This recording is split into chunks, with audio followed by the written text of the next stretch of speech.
Bueno, muy buenas tardes a todos. Reanudamos la sesión en este homenaje a Susan Hack, un homenaje que ha sido algo accidentado por nuestro acompañante de hace días, es decir, el virus, el coronavirus. Acabamos de ser informados este mediodía que la universidad cerrará desde mañana. A partir de mañana se cierra por unos días toda la actividad académica y docente en la facultad, con lo cual esto evidentemente impacta en el programa que teníamos previsto para el homenaje. Los cambios que haremos a efectos de intentar cubrir lo más posible ese programa inicialmente previsto será, ahora la presentación del libro Filosofía del Derecho y de la Prueba, Perspectivas Pragmatistas, de Susan Hack. Después tendremos la ponencia del profesor Richard Wright y terminaremos con la laudatio y entrega del premio Cátedra de Cultura Jurídica a la profesora Hack. Estas son las circunstancias y es lo mejor que hemos podido hacer y reagendar el programa para intentar cumplir con nuestros objetivos. Nuestro objetivo último y por supuesto el que nos ha traído aquí es hacer la entrega a Susan Hack del muy merecido premio Cultura Jurídica. Empecemos pues, dicho esto, empecemos con la presentación del libro. La tarea, en algún momento pensé en poner una suerte de título a mi presentación del libro, a estos minutos que tengo para presentar el libro, y se me ocurría algo muy descriptivo que terminé optando por este título: La tarea de traducir Filosofía del Derecho y de la Prueba, Perspectivas Pragmatistas, de Susan Hack. Y haré alusión durante mi presentación a casi cada una de estas partes: a la tarea de traducir, a la filosofía del derecho y de la prueba, perspectivas pragmatistas y Susan Hack. Antes de entrar en esta tarea, debo decir que ahora escuchaba a Susan Hack y a Jordi hacer una afirmación que es claramente verdadera. Quizá, al menos en mi conocimiento, es la traducción más larga de la historia de la humanidad. Es una traducción, el proyecto de traducir este libro empezó el 29 de julio del 2010, es decir, casi 10 años después tenemos publicado este libro. La idea inicialmente surgió durante una de mis estancias con Susan Hack en la Universidad de Miami, junto con otro de los jóvenes que estaba en ese momento también en una suerte de estancia, Andrés Santa Coloma, y finalmente no siguió con el proyecto, pero es mucho tiempo el que ha llevado, obviamente, la traducción. Debo decir claramente que no todo el tiempo estuve trabajando en la traducción. Hubo muchas inconvenientes, idas y venidas, también en mi propia carrera académica, entre ellas, por supuesto, terminar el doctorado. Así que es un proyecto que ha llevado mucho tiempo. Verlo ahora publicado es una gran felicidad y un gran alivio. También quiero agradecer inicialmente a 3 personas que en todo este tiempo me ayudaron muchísimo en la traducción. Pam Luken, de la Universidad de Miami, que fue una enorme ayuda, sobre todo en el ámbito bibliotecario. Nicola Mufato, que no solamente tradujo uno de los artículos del libro, sino con quien discutí también durante mucho tiempo algunos conceptos, algunas palabras de traducción, y Jordi Ferrer, con quien también tuve varias discusiones, preguntas, cuestiones de traducción, y que sin duda los 3 me ayudaron muchísimo en la difícil tarea de traducir. Con esto paso a esta primera parte de la tarea de traducir. Encontré esta imagen que me pareció sumamente adecuada sobre la tarea de traducir. ¿no? Está a un costado, dice lo que mis amigos piensan que hago. Bueno, ¿qué es ser un traductor? Evidentemente aquí está hablando del oficio de traductor. Lo que mis amigos piensan que hago. En la playa, cómodamente, lo que mi familia piensa que hago.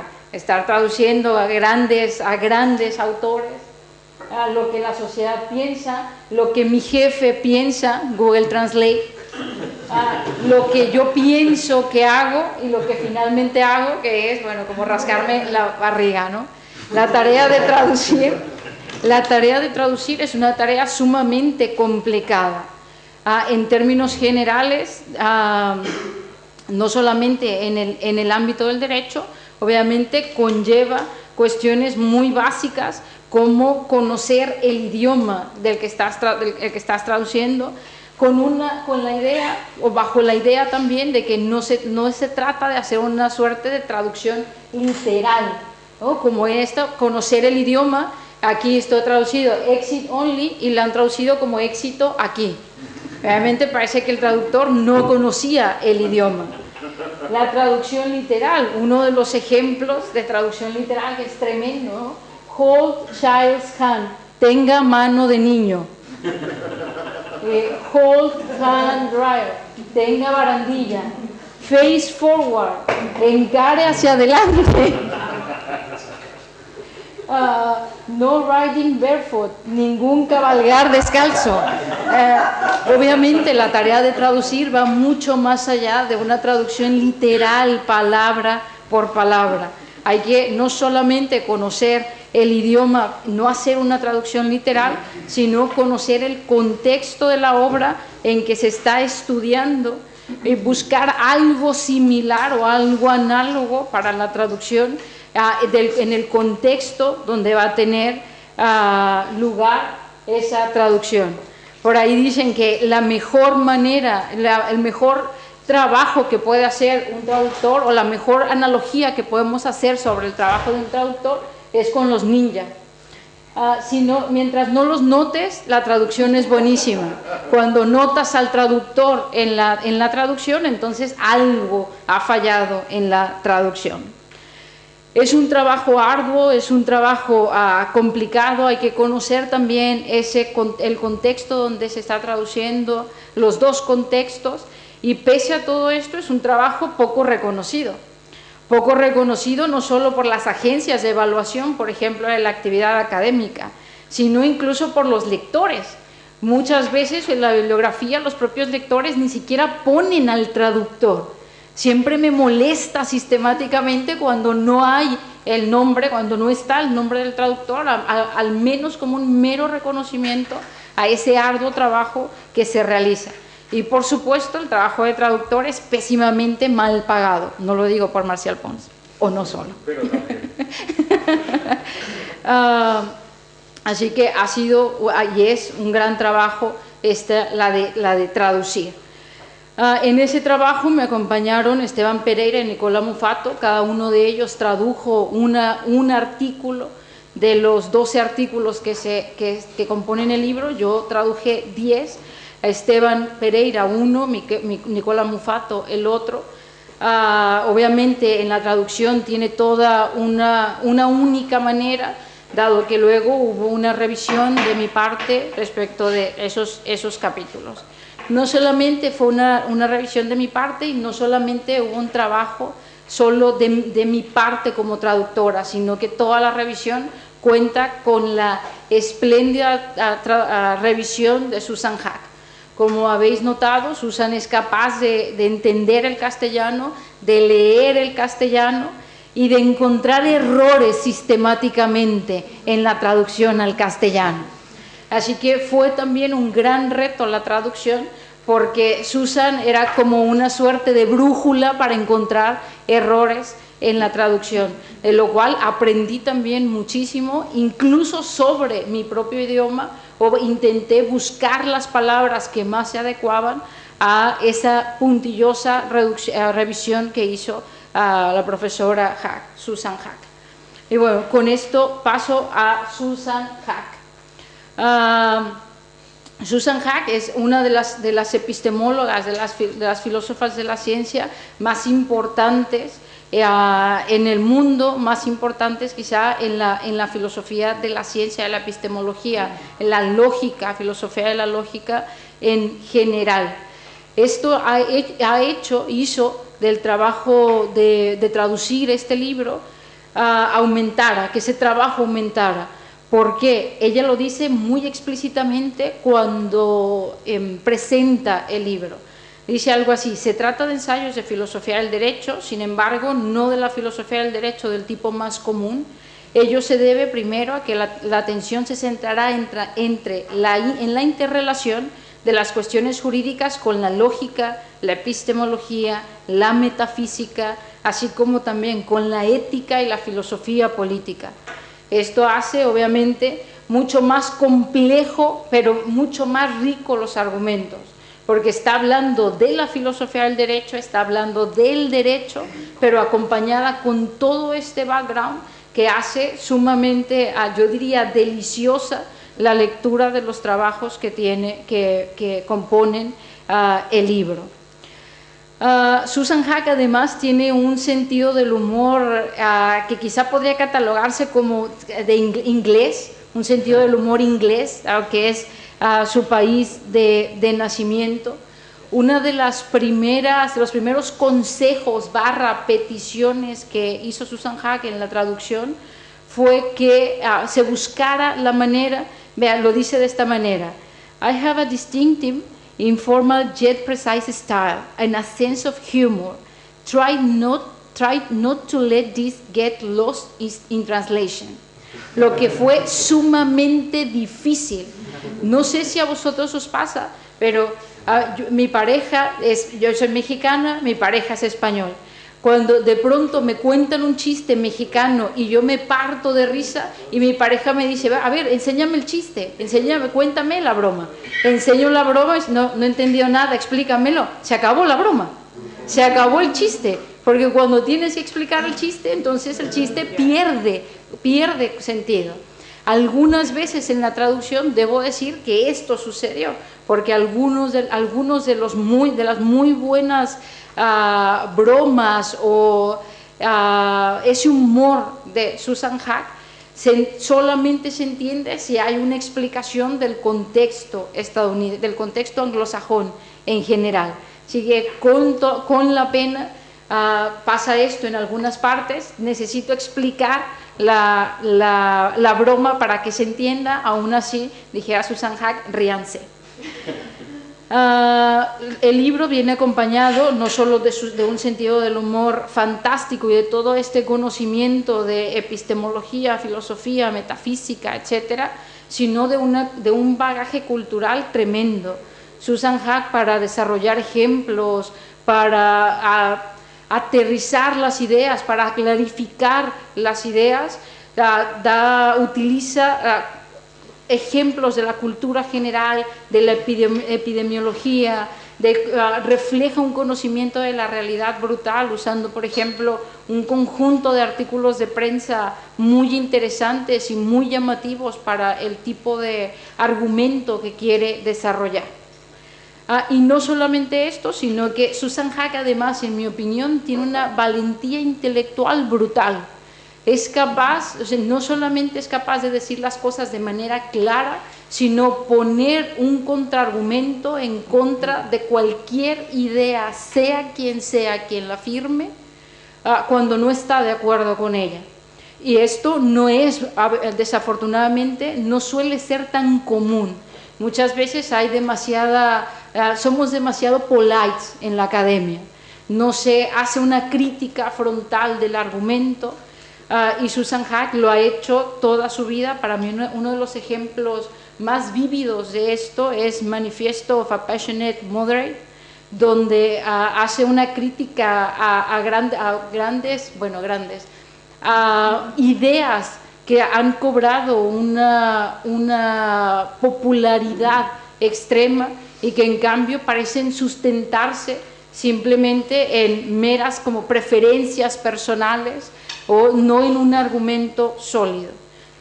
Yo reconozco muy fuertemente esa valentía intelectual que también muestra en algunos de los capítulos del libro. Por ejemplo, en unas críticas me parecen sumamente atinadas y desde luego muy bien fundadas a Karl Popper. Popper en su momento era uno de esos filósofos que nadie se atrevía a cuestionar o difícilmente era cuestionable. Así que ese background que tiene Susan Haack hace de este libro, y no solamente este libro, de la obra de Susan Haack, una obra realmente rica, realmente atractiva y muy sólida en el mercado de las ideas. Susan Haack tiene esta filosofía del pragmatismo. Ella es una pragmatista, ha defendido en muchísimos espacios y en cada uno de los temas que aborda, los aborda con estas gafas de la filosofía pragmatista. Una filosofía que, quizá para decirlo en términos muy fáciles, espero no dejarlo en el absurdo, de manera amplia uno podría decir que es un tipo de filosofía que pone atención en la experiencia o en la práctica o en las consecuencias prácticas de cierta hipótesis o teoría, enfatizando mucho y muy claramente que no se trata de repudiar la teoría, intenta de cierta manera un ir y venir entre la teoría y la práctica, entre aquello que podemos en el ámbito jurídico llamar la práctica, la experiencia, las consecuencias prácticas de las afirmaciones que se hacen, pero a la vez tener una teoría que es sólida, que muestra que es útil para toda esa práctica. Una de las cosas que me gusta mucho del pragmatismo, que es otra de los aspectos que es muy enfatizado en el pragmatismo, es como decir un no, un rotundo no a hipótesis que pretenden hacer marcadas dicotomías y preferir mejor aquellas hipótesis que suponen una continuidad, que buscan un continuo. Eso que se identifica como el sinequismo de Peirce. Por cierto, Peirce, uno de los pensadores que más ha influido en las ideas de Susan Haack. Hace algunos años se publicó en Doxa, en la revista de Filosofía del Derecho que lleva a la Universidad de Alicante, entre ellos el profesor González Lagier. Tuve el placer de entrevistar a Susan Haack y una de las preguntas que le hacía era precisamente quiénes habían sido, quiénes ella identificaba como los pensadores más influyentes en su pensamiento. Por supuesto, apareció Peirce, pero también apareció su abuela materna. Su abuela materna, quien, dice ella, desde pequeña la acostumbró a hacer crucigramas, anagramas y todo tipo de juegos de palabras en sus diarios. Dice Susan Haack, tal vez la primera semilla de mi analogía entre la estructura de las pruebas y un crucigrama, y a quien siempre le preguntaba ¿qué es esto? Y su abuela pacientemente le explicaba, ¿sabes lo que es tal cosa? Bueno, esto es lo mismo, solo que diferente. Dice Susan Haack, esta tal vez es la primera semilla de mi énfasis en la continuidad. Ese tipo de filosofía, ese pragmatismo está detrás de toda la obra de Susan Haack, por supuesto, de este libro. Los primeros 5 artículos del libro, o 4, ahora ya no recuerdo si son 5 o 4, son sobre filosofía del derecho, habla sobre el derecho, diversos aspectos sobre el ámbito jurídico, sobre el lenguaje en la filosofía del derecho, sobre la evolución de las instituciones jurídicas, haciendo énfasis en los cambios, las condiciones sociales y distintos valores reinantes que inciden en lo que identificamos como un sistema jurídico en cada uno de los países o de los lugares en donde tiene lugar ese sistema. Susan Haack nos dice, cada sistema jurídico es un artefacto de la historia. El contenido del derecho, ¿qué es el derecho? O bueno, la pregunta no la formularía de esa manera, pero sí para intentar dar cuenta de los sistemas jurídicos. Creo que diría hay que considerar, hay que partir de que son instituciones sociales en evolución. En estos primeros artículos también hay mucho énfasis en poner en su lugar, yo diría, en dar una mejor interpretación del pragmatismo jurídico, de lo que ha sido identificado como pragmatismo jurídico. Pone mucha atención en uno de los grandes autores estadounidenses del pragmatismo jurídico, Holmes, e intenta leer a Holmes a su mejor luz y dar buenos argumentos para contextualizar el pragmatismo jurídico actual y que ese pragmatismo en el derecho tenga una base mucho más sólida para entender mejor lo que es el derecho. Los últimos artículos tratan sobre filosofía de la prueba, tratan sobre la prueba desde el ámbito anglosajón. En el ámbito anglosajón, hay uno de los argumentos que me gusta mucho y con el cual concuerdo perfectamente con ella. De hecho, empecé a aprenderlo con ella, sobre el adversarialismo, ahora que está tan de moda el adversarialismo en nuestros países, consistente básicamente en hacer una crítica a sin demonizarlo. Es decir, intentar buscar lo que está bien del adversarialismo, pero también enfatizando que un genuino adversarialismo, y esta es la idea que me gusta, funciona cuando los recursos son más o menos iguales para las partes. Si los recursos no son iguales para las partes, como normalmente no lo son, entonces encontramos en el adversarialismo más y más problemas como sistema procesal, como el diseño de nuestros sistemas procesales. Y esto hay que tenerlo muy en cuenta, yo diría, sobre todo en nuestros países latinoamericanos, en donde esas diferencias de recursos son muchas veces muy notorios y nosotros seguimos propugnando por un fortísimo adversarialismo sin tener en cuenta este elemento imprescindible. Susan Haack no solo habla del adversarialismo, obviamente, su énfasis es en la prueba, en cuestiones probatorias. Para hablar sobre cuestiones probatorias, toma como hilo conductor la prueba científica.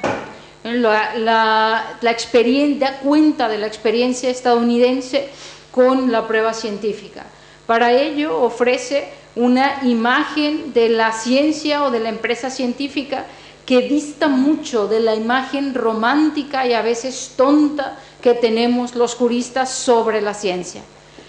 Muchas veces los juristas hablan sobre la ciencia habiendo leído solo a otros juristas que a su vez leen a otros juristas, que a su vez leen a otros juristas, que alguna vez leyeron a otros juristas que decían haber leído algo sobre la filosofía de la ciencia, sobre algún filósofo de la ciencia o sobre algún científico.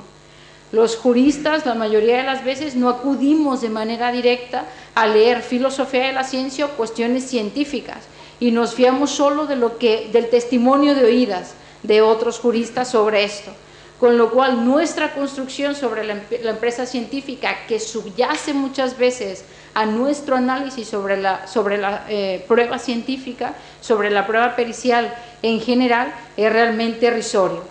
Entonces, Susan Haack tiene análisis sólido de la prueba científica, en parte también porque tiene esa concepción sólida sobre lo que de hecho es la ciencia o el funcionamiento de la ciencia.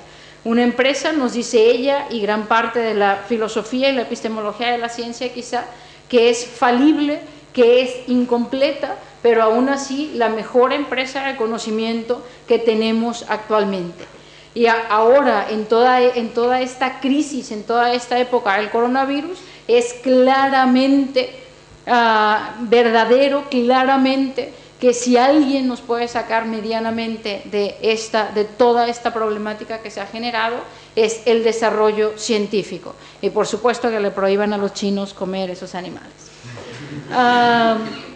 Susan Haack también hablando sobre la prueba científica, habla sobre cuestiones de causalidad, la prueba de la causalidad, que es una de las áreas, de los temas en prueba más complicados, sumamente difícil el propio concepto de causalidad, y por supuesto esos problemas también invaden, también se reflejan cuando tenemos que probar la causalidad. Lo decía en la mañana en su conferencia, en su intervención, cómo en el ámbito estadounidense se han desarrollado determinados criterios para probar la causalidad. Y ella es muy crítica, también como lo fue por la mañana, con esos criterios para asumir o para atribuir responsabilidad por una relación causal, por probar una relación causal entre, por ejemplo, el Bendectin y ciertos daños teratógenos. Susan Haack, en mi opinión, es una de las mejores autoras que ha tratado la trilogía Daubert en particular, esa decisión de la Corte Suprema que ha sido un hito en el tratamiento judicial de la prueba pericial. Susan Haack hace un tratamiento muy fino sobre cada uno de los criterios, sobre cada uno de los aspectos que compone la trilogía Daubert, y nos informa sobre cuáles son los límites de esos criterios y cuáles son las posibilidades de esos criterios. Algunas de las posibilidades de esos criterios, en realidad, con varias complejidades o varias dificultades para poder aplicarlos en el ámbito jurídico. Pero sin lugar a dudas, Daubert y el análisis también que sobre Daubert ha hecho Susan Haack, yo diría, ha cambiado tremendamente la manera en la que podemos analizar la prueba pericial, la prueba en general también. Este es el libro, estas son las partes que componen el libro. Ha sido realmente un placer, aunque también ha sido difícil, la traducción de este libro. Agradezco muchísimo a la profesora Haack por toda la influencia que ha tenido también en mí, por toda su paciencia al trabajo que he realizado, no solamente en este libro, incluso también en mi tesis doctoral, fue parte de mi tribunal. Así que, bueno, muchas gracias a la profesora. Espero que el libro resulte de interés a ustedes y, por supuesto, a la comunidad jurídica. Y también, como un homenaje a Susan Haack, no podría terminar un PowerPoint sin los gatitos epistemológicos.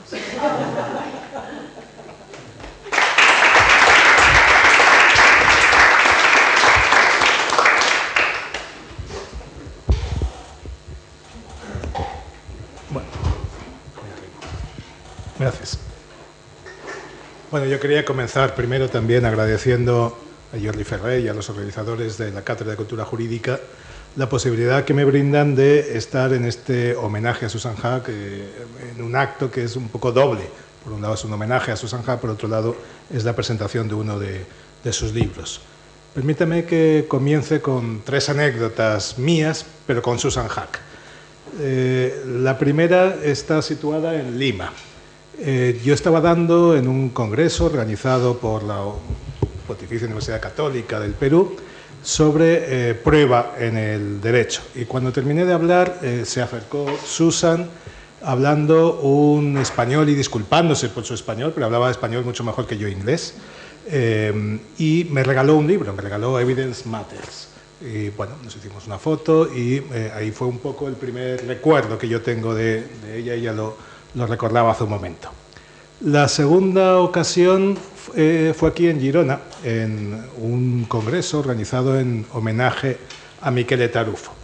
Yo estaba hablando sobre la posibilidad de aplicar la neurociencia a la prueba de los estados mentales, y cuando terminé, Susan Haack se acercó y me explicó cuál creía ella que era el papel del lenguaje en la emergencia de estos estados mentales. Y en ese momento se acercó Larry Laudan, que le estaba esperando para ir a comer, y le dijo: Susan, vamos rápido. Y ella le dijo: un momento, estoy hablando con mi amigo Daniel. Y yo me sentí tremendamente honrado con esta expresión. Y la tercera vez que me encontré con Susan Haack fue en Alicante, algunos años después, y yo tenía dudas acerca de si me reconocería o no, porque había pasado ya algún tiempo. Pero nada más verme, sonrió ampliamente, abrió los brazos y me sentí realmente reconocido. Cuento estas anécdotas porque me parece que dan muestra, por un lado, de su dedicación a la filosofía, las 3 ocasiones eran actos académicos, y por otro lado, de su carácter afable y su facilidad de trato. ¿De qué podría hablar yo aquí? Bueno, a mí se me había ocurrido que una manera de presentar el libro es hablar de otro libro que debería venir después de este. Un libro donde nos cuente cuál es la aportación que puede hacer el funderentismo, es decir, su concepción de la epistemología, a la teoría de la prueba en el derecho. Los trabajos que hasta el momento Susan ha ido haciendo sobre prueba han sido trabajos sobre aspectos particulares. Carmen ha ido mencionándolos: la prueba de causalidad, la probabilidad, el concepto de verdad en el derecho, pero todos ellos tienen un núcleo común que está en el trasfondo y que sería el funderentismo, su concepción de la epistemología. Entonces a mí se me había ocurrido que una posibilidad, como sugerencia de un posible futuro libro, sería tratar de ver qué es lo que puede aportar esta concepción de la epistemología a la prueba judicial si se toma como marco. Comencemos entonces, primero, tratando de explicar, claro, yo aquí lo que voy a tratar de hacer es explicar un poco cómo lo he entendido yo, un asunto que es muy, muy complejo y además en muy poco tiempo y pasando por muchos detalles demasiado rápidamente, pero es el tiempo que tengo. ¿Qué es el funderentismo? Bueno, este es un neologismo. Susan Haack es muy aficionada a los neologismos. Este es un neologismo para ponerle una etiqueta a una concepción nueva de la epistemología, una concepción que trata de superar los problemas de otras 2 concepciones, el fundacionismo o fundacionalismo y el coherentismo. Una concepción que trata de tomar de cada una de esas concepciones las principales aportaciones y superar los problemas que ellos plantean. ¿Qué es el fundacionismo? El fundacionismo sería la teoría que viene a sostener que una creencia está justificada en otra creencia, que a su vez se justifica en otra creencia, creándose así una cadena de justificación en una sola dirección que acaba en unas creencias básicas, que por definición serían aquellas creencias que no están justificadas en otras creencias. Si tomamos como modelo el fundacionalismo empírico, entonces estas creencias se basarían directamente en la experiencia. El problema que plantea el fundacionismo, un fundacionismo entendido de esta manera, es que las propias creencias básicas y la propia experiencia parecen estar cargadas de teoría. Si yo digo tengo un vaso de agua delante mía, aquí hay un montón de conceptos involucrados, vaso, agua, etc. Así que parece que una creencia por sí sola no se puede justificar sin recurrir a otras creencias en la experiencia. Y por otro lado, el fundacionismo suele entender la relación de justificación como una relación lógica, una relación entre proposiciones. ¿Cómo podemos pasar entonces de la experiencia, que es un hecho, a una proposición o al contenido proposicional de una creencia, para decir que esta está justificada? Pasemos entonces a ver el coherentismo. ¿Qué sostiene el coherentismo? Bueno, para el coherentismo, dicho muy rápidamente, una creencia estaría justificada si se puede insertar en un sistema de creencias coherente. Es decir, lo que justifica la creencia es el apoyo mutuo con otras creencias. ¿Cuál es el problema del coherentismo, según detecta Susan Haack? Bueno, el problema es que le falta la conexión con la experiencia. Hay una intuición muy fuerte en que nuestras creencias se justifican en lo que yo estoy viendo, lo que estoy experimentando, lo que estoy percibiendo, y esta no puede ser explicada por el coherentismo.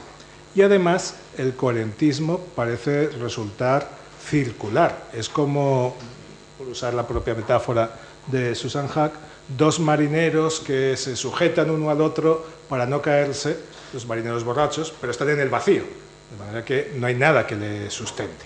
Es más, si tomamos el coherentismo, entonces sería perfectamente plausible que 2 creencias distintas e incompatibles entre sí estuvieran, sin embargo, justificadas porque ambas pueden insertarse en sistemas coherentes distintos.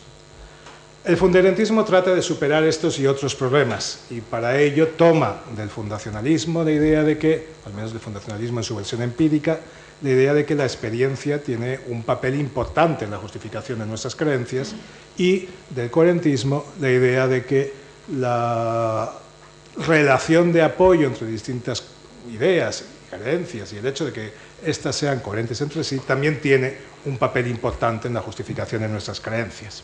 Cualquier creencia vendría justificada en última instancia por la experiencia y además por su relación con otras creencias. La mejor manera de dar cuenta de esto sería una imagen, una metáfora de la que Susan habla a menudo, que es la metáfora del crucigrama. La justificación de una creencia es algo así como un crucigrama en el cual tenemos unas pistas, que serían los datos que nos da la experiencia, y para rellenarlo nosotros nos vamos apoyando tanto en esas pistas como en las otras entradas que se van cruzando y de las que ya estamos más o menos seguros, que sería la idea de coherencia. Bueno, para completar este rapidísimo panorama de qué es el funderentismo, habría que destacar dos rasgos adicionales. Uno sería el pragmatismo, del que ya ha hablado Carmen, y el otro sería el naturalismo moderado. El pragmatismo, como ha señalado Carmen, es una actitud más que una concepción filosófica bien articulada. Susan destaca algunos de los puntos principales del pragmatismo, diría, cito literalmente, aproximación al significado en términos de consecuencias, la idea de que los desplazamientos y los cambios de significado se desarrollan en consonancia con nuestro conocimiento, la aversión al dogmatismo y correspondientemente un robusto falibilismo, el rechazo a filosofar de una manera a priori, el rechazo de las falsas dicotomías, la preocupación por el carácter social del lenguaje y de la investigación, la disposición a acercarse a los resultados de las ciencias y en particular a tomar la teoría de la evolución en serio, el reconocimiento de la contingencia del papel de la suerte tanto en el cosmos como en los asuntos humanos y la inclinación a mirar hacia el futuro y una forma distintiva de unir el futuro con el pasado. Muy rápidamente, entonces, estos serían algunos rasgos que podemos detectar en su construcción epistemológica. Especialmente importantes me parecen los que son más evidentes, yo diría que son, por un lado, ese rechazo del dogmatismo, como ha explicado Carmen, y también de las dicotomías radicales, sin darse cuenta de que muchas veces son un continuo y la solución pasa muchas veces por situarse en algún punto dentro de ese continuo.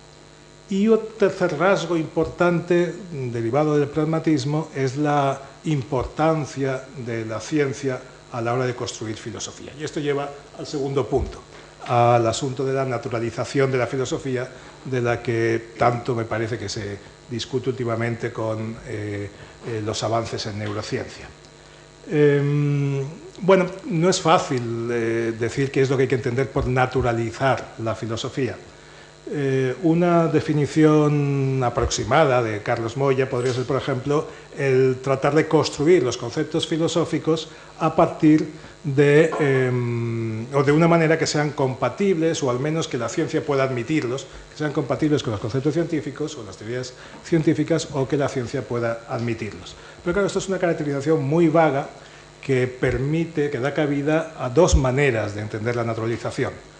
Una que podríamos llamar la tesis del reemplazo de la filosofía por la ciencia, que sería quizá la postura de Quine o de alguna interpretación de Quine. Susan Hart muestra cómo él es enormemente ambiguo en este punto. Y la otra sería la tesis de la complementariedad o de la continuidad entre filosofía y ciencia. Claramente, la naturalización que propone Susan Hart va en la línea de la tesis de la continuidad y no de la tesis del reemplazo. Ella distingue tres tipos de naturalización: el naturalismo que llama reformista a posteriorista, que sería el que ella defiende, donde la filosofía es una tarea a posteriori que puede resolver algunos problemas siempre acompañada de la ciencia. El naturalismo reformista cientifista, que diría que hay algunos problemas filosóficos o tradicionalmente considerados filosóficos que, sin embargo, la ciencia puede por sí sola resolver, y el naturalismo revolucionario cientifista, que sería el de Quine, que diría que la filosofía debe quedar desplazada por la ciencia. Ella optaría por el primer tipo de naturalismo. Quizá más adelante se pueda ver algún ejemplo que dé cuenta de esto. Bien, tenemos entonces una rápida caracterización del funderentismo. Y ahora la idea es ver un poco cómo ese marco impactaría en una teoría de la prueba en el derecho. Y a mí me parece que hay, al menos, habría más, pero que por no extenderme demasiado, habría que señalar 4 puntos importantes. El primero le podríamos llamar el de la unidad de la epistemología. El segundo sería la idea de la imposibilidad de eludir el sujeto en la epistemología, el sujeto cognoscente. La tercera sería la tesis de cuáles son los criterios, acerca de cuáles son los criterios de justificación en nuestras creencias y la fundamentación naturalista de esos criterios. Y la cuarta sería el papel de las virtudes, tenido en un sentido débil quizá, de la ética del investigador. Permítanme que diga un poco de cada una de ellas por ir completando este marco. Primero, la tesis de la unidad de la epistemología. Bueno, aquí la idea de Susan Haack es que, como buena rechazadora de estas dicotomías absolutas, entre la ciencia y cualquier otro tipo de actividad de investigación, en realidad hay un continuo. En realidad la ciencia no tiene un método propio, interno, que le asegure un éxito mayor. La ciencia usa en el fondo los mismos criterios de valoración o de justificación de las creencias que usan los detectives, los historiadores, cualquiera que se embarca en una tarea investigadora. Uno se preguntaría, ¿y cómo es tan difícil entonces que nosotros entendamos, por ejemplo, neurociencia o las ciencias más complejas? Bueno, porque van desarrollando un aparato técnico, una terminología específica, etcétera, etcétera, que hace que sea difícil entrar en ellas. Pero eso no implica que en el fondo los criterios de justificación de las creencias no vayan a ser los mismos. ¿Y qué es lo que explica el éxito de las ciencias, al menos de las ciencias naturales? Y Susan Haack diría el carácter social de la ciencia, el hecho de que van cooperando o colaborando consciente o inconscientemente los investigadores científicos, los científicos, en construir sus teorías cada vez más completas. Pero en el fondo, el tipo de análisis de la evidencia para saber cuando una creencia está justificada o no, no es distinto en el ámbito de la ciencia que en el ámbito, por ejemplo, del derecho. Y esa es una de las lecciones para juristas, como dice a veces Susan Haack, que deberíamos aprender de esta tesis de la unidad de la epistemología. Cuando los procesalistas dicen cosas como que una declaración de hechos probados, en términos de Jordi Ferrer, cuando decimos está probado P, debe entenderse como el juez está íntimamente convencido de que eso ha ocurrido de tal manera. Realmente eso no es un criterio de justificación de las creencias que podamos decir que se justifica porque el derecho tiene una peculiar epistemología. La idea de la unidad de la epistemología nos cerraría este camino. Cuando los procesalistas nos dicen cosas como que la inmediación, el hecho de que las pruebas se practiquen delante de uno, hace que uno pueda percibir de una manera intuitiva pero inefable si el sujeto miente o no, si está diciendo la verdad o no, su credibilidad, etcétera, realmente no están aludiendo a ningún tipo de criterio de valoración de las pruebas, ni ningún tipo de justificación de creencias que se justifique porque hay una epistemología propia en el ámbito de la prueba judicial. Lo cual no quiere decir que no haya diferencias. A mí me ha interesado mucho una distinción de Susan Haack entre, por un lado, los criterios de justificación de las creencias y, por otro lado, el proyecto de desarrollar una estrategia o un procedimiento metodológico acerca de cómo investigar. Una cosa es los criterios de valoración y otra, por ejemplo, cuando se le dice a los científicos usted tiene que hacer tal experimento de tal manera, con este cuidado, no se olvide de estas pruebas, etcétera, etcétera. Son dos ámbitos diferentes y quizá la peculiaridad del derecho está en este segundo ámbito. Aunque este proyecto de desarrollar estas estrategias de investigación, en opinión de Susan Haack, están muy abiertos a la discreción del investigador y solo pueden ser trazados por medio de principios o directrices muy vagas. En el derecho esto no ocurriría así, en el derecho estaría todo mucho más cerrado por el derecho probatorio y la estrategia investigadora vendría mucho más pautada, además no solo por el objetivo de encontrar la verdad, sino fundamentalmente por el objetivo de proteger otro tipo de valores que muchas veces están en conflictos con la búsqueda de la verdad. Ahí quizá está la peculiaridad del derecho, y no tanto en cuáles son en el fondo los criterios de valoración, de justificación de las creencias. Es más, podríamos decir que en la medida en que el derecho se aparte de esos criterios, ya no está haciendo epistemología. Vayamos al siguiente punto. El siguiente punto es el de el papel del sujeto cognoscente en una epistemología. A nosotros, a los juristas, a los filósofos del derecho que nos hemos ocupado de la teoría de la prueba, nos ha preocupado que muchos de los criterios que parecen usar o proponer los jueces, los procesalistas, la jurisprudencia, remiten a estados mentales imposibles de controlar. Por ejemplo, cuando dicen o hablan de íntima convicción, o cuando hablan simplemente de que el juez esté plenamente convencido, etc.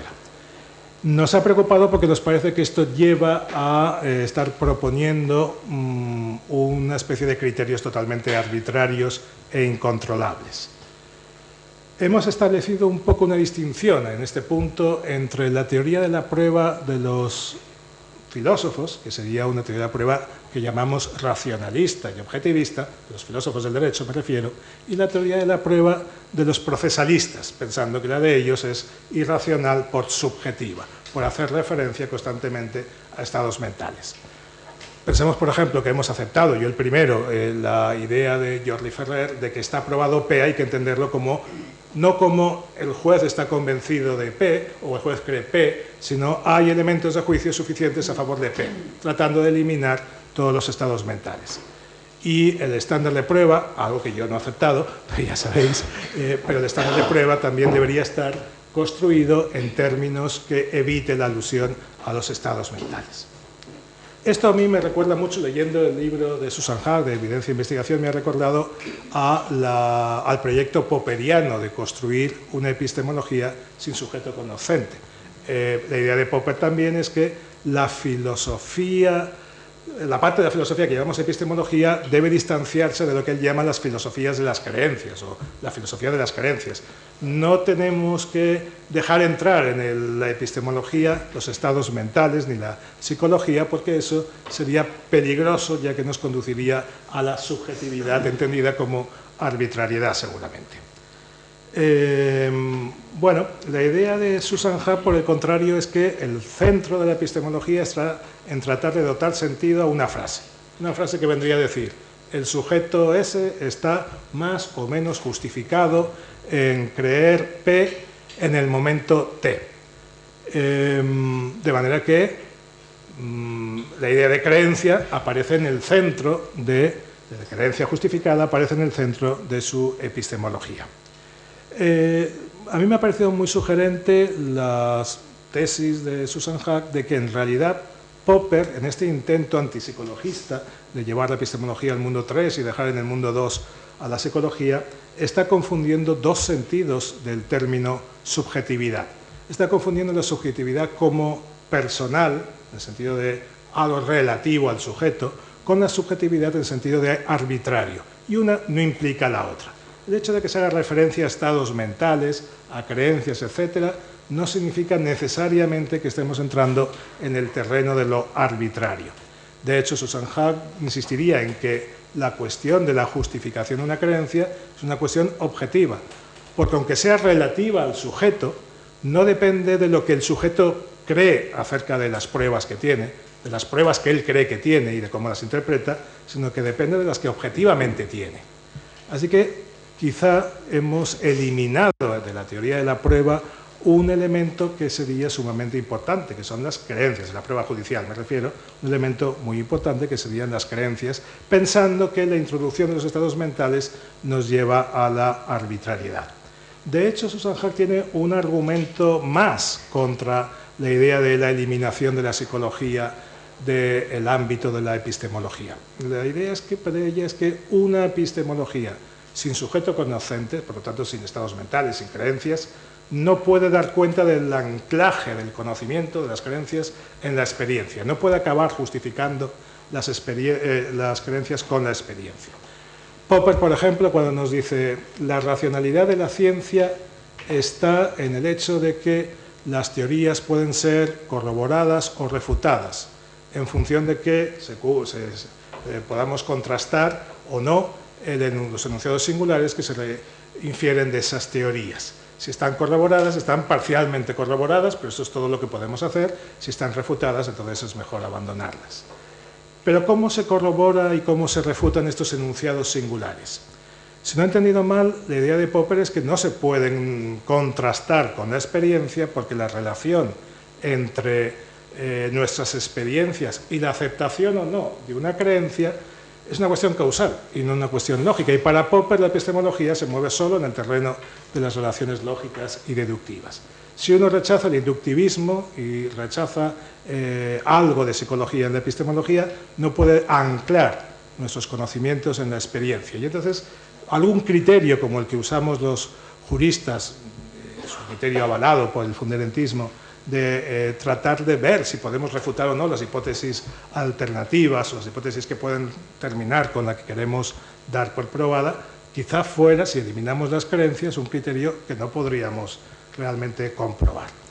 Lección para juristas. Una lección para juristas quizás sea entonces que está probado P podría ser perfectamente entendido como el sujeto está convencido o ha llegado al convencimiento de que P es verdad o que P es aceptable como verdad o como premisa del silogismo judicial. Siempre y cuando ese convencimiento, claro, esté racionalmente fundado. El problema no es entonces los estados mentales, sino la ausencia de referencia a la racionalidad en muchas de las propuestas de los procesalistas. Lo que hay que combatir son sentencias como algunas de las que recientemente hemos tenido conocimiento, que dicen que no hace falta motivar, porque es toda una cuestión de convencimiento del juez. No, es una cuestión del convencimiento del juez, precisamente por eso es tan importante motivar, tratar de mostrar que es racional. Lo que nos importa no es entonces la subjetividad como personal, no es nuestro enemigo, sino la subjetividad como arbitrariedad. Pasemos al siguiente punto. El siguiente punto es, y voy terminando, el siguiente punto es el de los criterios de justificación de nuestras creencias. Para Susan Haack, la justificación de nuestras creencias es gradual, es relativa a un sujeto, es relativa a un momento, es relativa a la evidencia que tenemos y mantiene una relación de doble aspecto. La justificación es una cuestión de doble aspecto. Este es el punto que más me ha costado entender. Es a la vez causal y lógica. Cuando decimos que una creencia está justificada en la experiencia, no solo estamos pensando en una relación lógica entre el contenido de la experiencia y el contenido de la creencia, sino también estamos pensando que esa creencia debe haber sido causada por esa experiencia con ese contenido. No voy a insistir más en esto porque meteré la pata si trato de profundizar más, pero es una teoría de la justificación de doble aspecto, lo cual parece importante. ¿Cuáles son los criterios, entonces, que traten de cumplir todos estos requisitos? Bueno, Susan Haack echa mano de la cuestión del crucigrama. Echa mano del crucigrama y dice, bueno, de la misma manera que una entrada en un crucigrama se justifica por las pistas, es decir, por el apoyo que le prestan tanto las pistas como las otras entradas que ya hemos completado, y además se justifica en la medida en que esas otras entradas sean seguras independientemente de la que nosotros queremos introducir, y además es importante para establecer esa justificación cuánto hemos completado ese crucigrama. Estos tres criterios son los tres criterios que también podemos usar para valorar la justificación de nuestras creencias. Primero le podemos llamar la amplitud. ¿En qué medida la creencia que nosotros tenemos la amplitud, el apoyo, viene apoyada por la evidencia que tenemos y por las otras creencias que tenemos?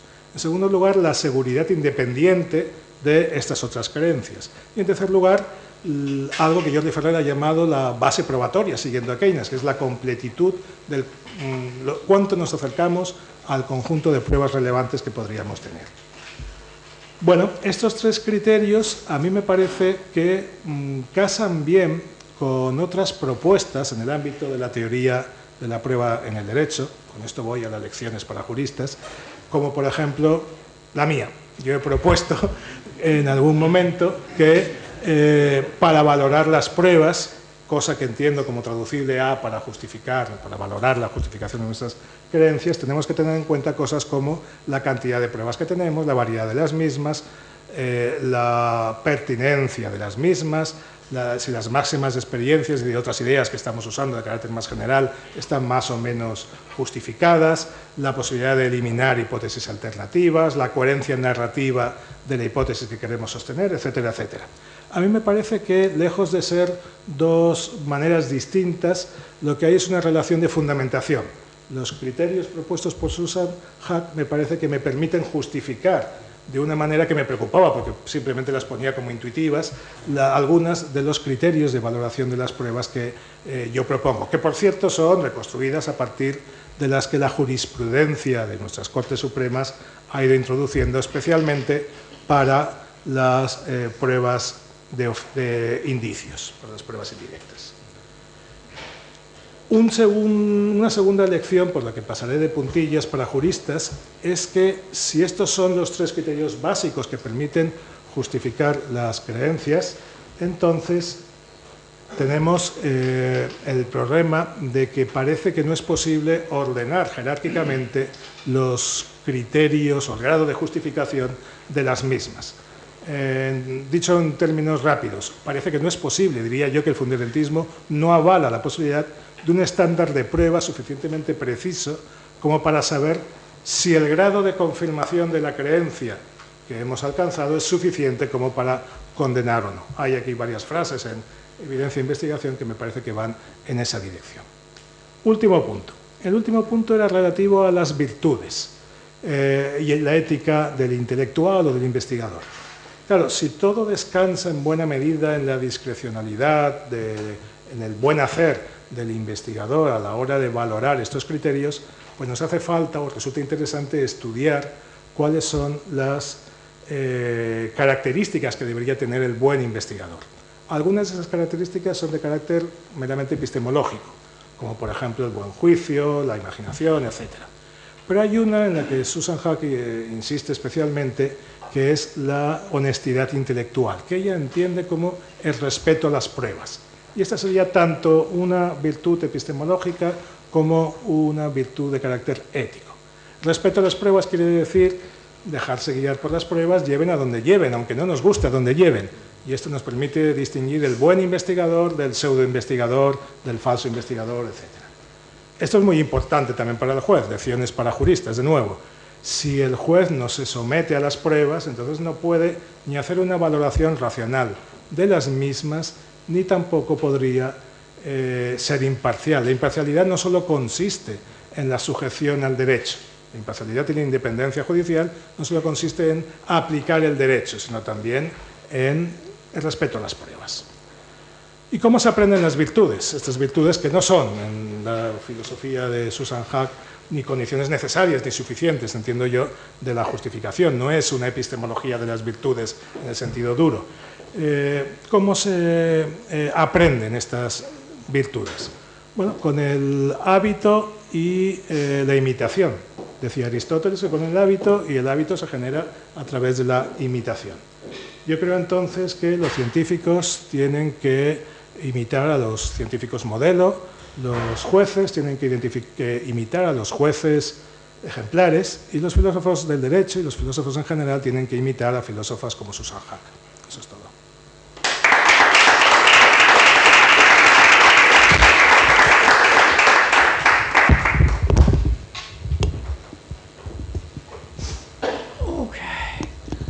No voy a hablar mucho tiempo, pero empiezo con Daniel. Primero, gracias por tu presentación muy clara de mis ideas epistemológicas. Tal vez no sabes cuánto he aprendido aplicando esas ideas al derecho. Porque, ¿cómo entré en el derecho inicialmente? Una fiesta en la Escuela de Derecho en Miami. en honor de un visitante, Twining. Durante la fiesta estoy hablando con Terry Anderson, que enseña análisis de prueba en la Escuela de Derecho. Me pregunté, ¿sí? ¿Qué usas en este curso? Oh, Wigmore. Mi libro con Twining. ¿Tu libro? Ok. La semana próxima estaba en su oficina pidiendo, por favor, me da materias para leer. Dios mío, una enorme montana de casos, de artículos. 6 semanas después, estoy otra vez en su oficina diciendo, ¿es posible hablar con tus estudiantes?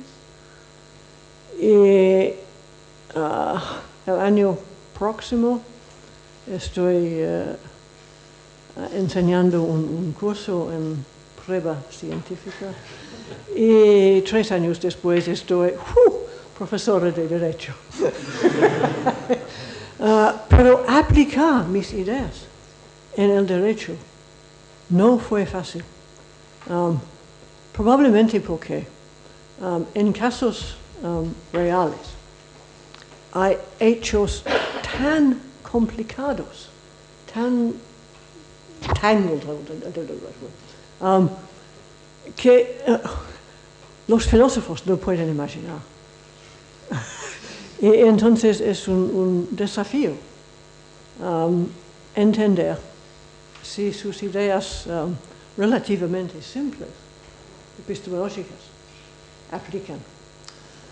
La primera vez que hablé sobre la causación en el derecho, he hecho una equivocación enorme sobre la seguridad independiente. Ahora yo sé mejor. Ok.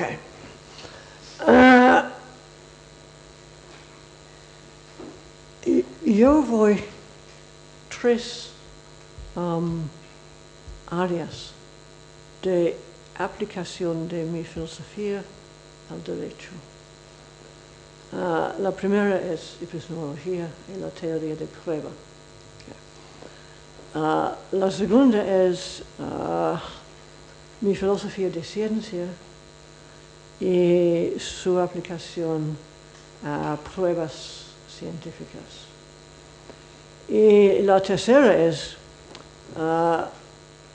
mi metafísica y mi concepción del derecho en general como una construcción humana, algo que hacen seres humanos.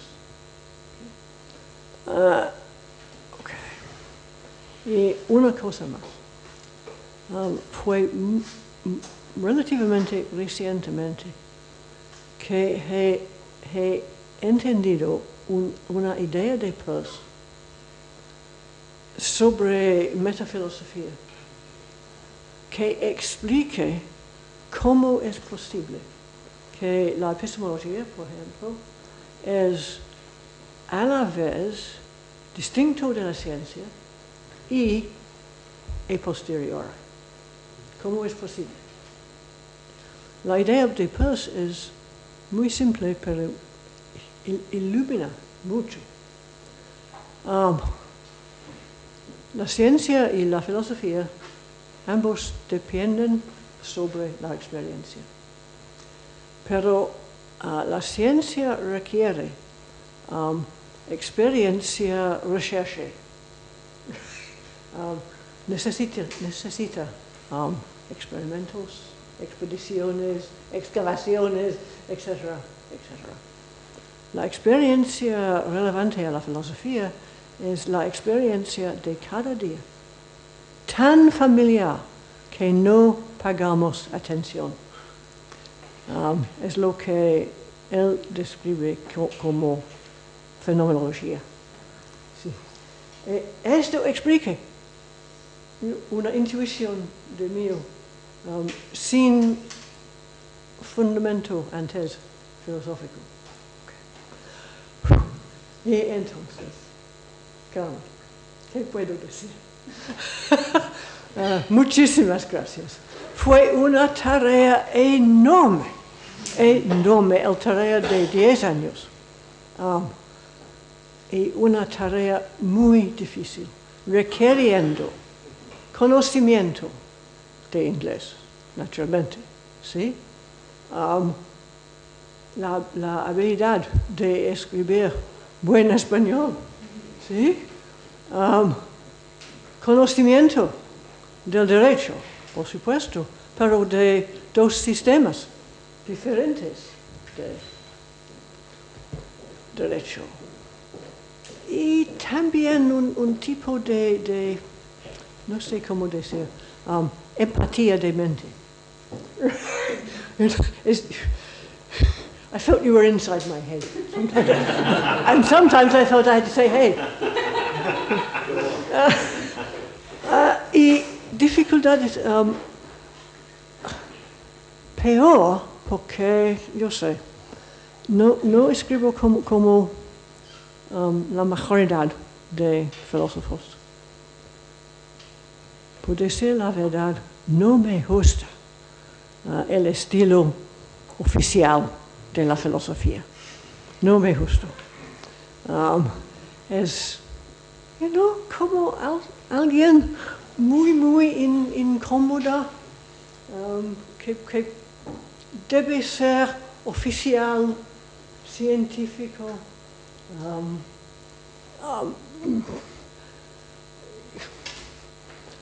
pretender todo es objetivo, y un sentido de humor, prohibido.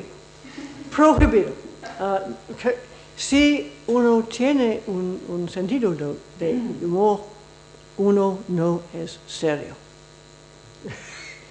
Es una confusión, naturalmente, una confusión de 2 sentidos de serio. No sé cómo decirlo en español, pero serio en esto, tratando genuinamente entender algo. Y serio en el sentido de solemn, no puedo reír.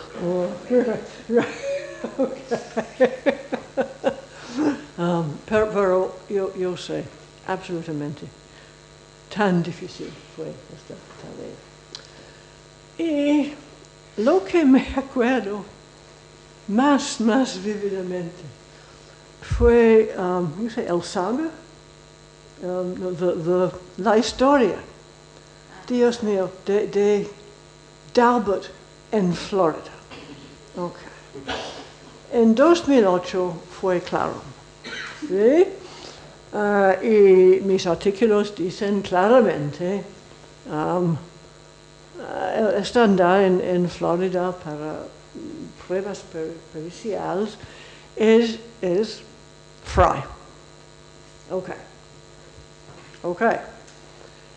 Entonces, 2013, la legislatura de Florida adopta Dalbert. Ok, mensaje acá.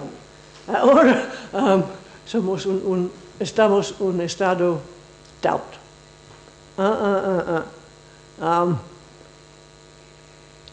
Estándar de admisibilidad de prueba es una cuestión procesal. Cuestiones procesales son finalmente decididas por la Corte Suprema de Florida. Y en 2018 otro mensaje, Carmen. Lo siento. La Corte Suprema de Florida no aceptó. Dalbert. Ok. 3 meses después.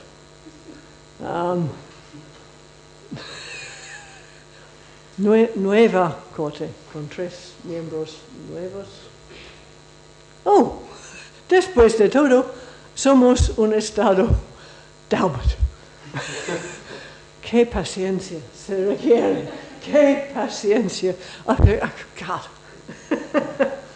Y si puedo, quiero añadir mis agradecimientos tanto